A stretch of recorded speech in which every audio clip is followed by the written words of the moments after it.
Sure. This concept is kind of a beast, so let's get into it. The first thing I'll say is that it varies. I try to get a good median salary estimate. This is from salary.com. Basically, they put the median salary for a dermatologist in the US at $371,000. I don't know if this tells the whole story.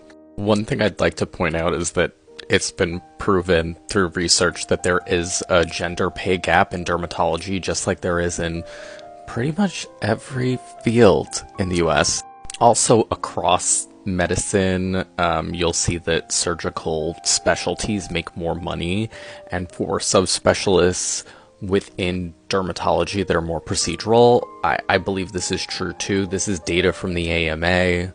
They also noted that you make more money in certain areas of the country, and I think this is definitely true for dermatology too.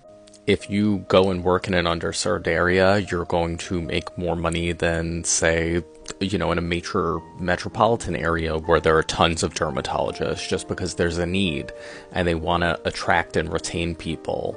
One of the major determinants of how much money you'll make is whether you choose to go into academics or go into private practice. Academics is basically working in a teaching hospital setting. Private practice is working in some sort of privately owned medical office. Generally, in academics, you get paid less. However, there is the ability to increase your salary with seniority.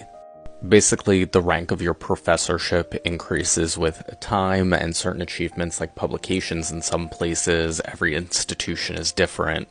Versus generally in private practice, there won't be much increase in your salary just based on the amount of time that you've been there. However, if you own the practice, but you're making a lot of money. So in general, how much we get paid is based on production. Not many people are just salaried for their job. What you make is based on something called a percentage of collections.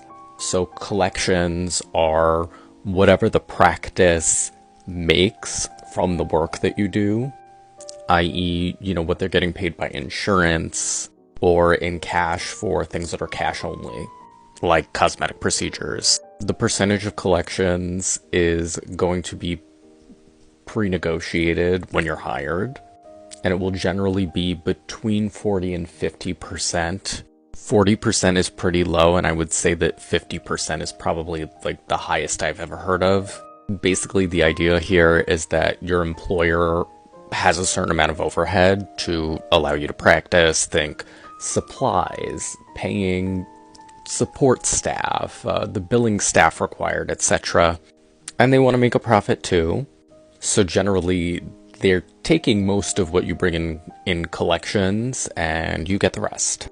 So an example here, if I, negotiated that I get 42% of collections and I bring in $1 million, I get paid $420,000. For a lot of jobs, especially for new dermatologists, you'll also have a negotiated base salary, meaning even if you're based on a percentage of collections, this number is the absolute least that they can pay you in a year. The reason this is good for people that are new is if you don't have a patient base that you're already working with, you may not be busy, especially in the first year. So if I negotiate a base salary of $300,000, and I only bring in $500,000 in collections, that 42% that I negotiated before is $210,000, but I still make $300,000 because that's my guaranteed base salary. There are other formulas and ways of figuring this out, but by and large, it works this way, and it's kind of straightforward. So you can see that this is going to vary a lot based on the type of work that you do. Like, if you're mostly seeing Medicaid patients and not doing procedures, the amount of collections that you're pulling from is not going to be that much. Versus if you do something like, cosmetics that's really expensive that people pay out of pocket for, you're going to make a lot more money. So you can see how this kind of incentivizes derms to see a certain kind of patient, which shows that the system is broken. You're going to want to see people who are commercially insured because it pays better.